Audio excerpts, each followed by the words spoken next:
cold.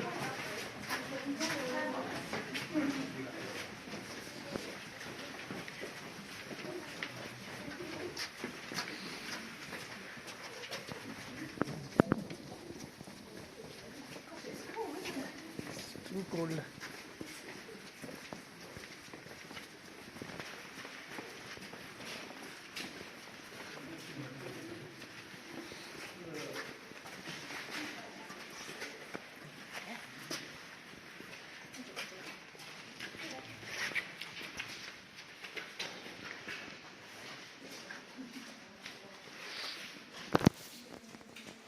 Alright, welcome to the first chamber of our caves.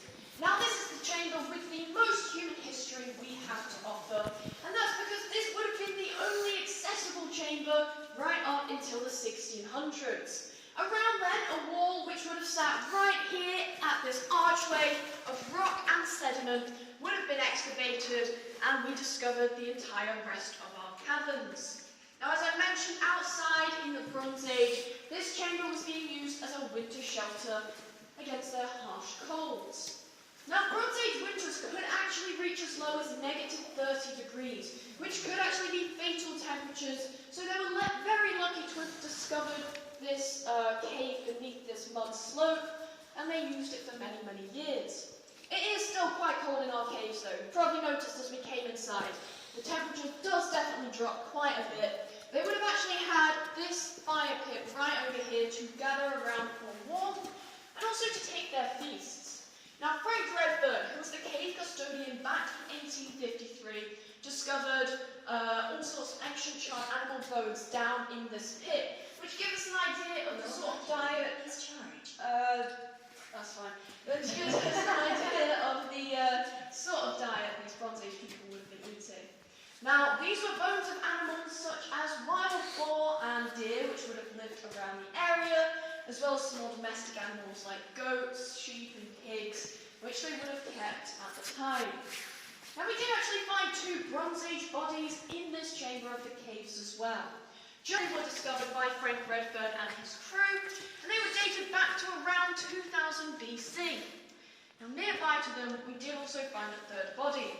It was described as fresher than the other 2, so we know it probably didn't date right back to the Bronze Age, but we don't know exactly when it does date to. It was actually discovered by a group of digs who came through our caves prior to it officially being opened as the show cave we have today, and when they found this body, they most likely took the remains home with them as souvenirs. Steps here was Artemisia's shrine, and it's around here that Frank Redfern found all sorts of Roman artifacts.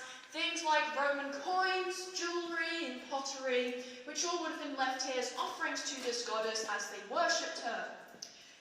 Now these offerings were likely in exchange for blessings. One of these blessings actually being the famous thermal waters of Buxton, which reside in a spring deep beneath the Old Hall Hotel. These waters were believed to have healing or magical properties throughout a lot of our history, and were originally thought to be brought here by Artemisia. Now, we've actually found over 4,000 artifacts in this chamber of the cave alone, dating back to the Roman times and the Bronze Age, and actually the 1400s when these caves were being used as an outlaw hideout. Now you may notice all of these wooden pegs sticking out of the ground. These act as a sort of map of where we found all of these artifacts. Of course, there's not quite 4,000 of these sticking out of the ground. They sort of just point us in the direction of where they were discovered. And we have many of these artifacts in the exhibition if you guys got a chance to look around in there. As I mentioned outside, a bit later on in the 40s,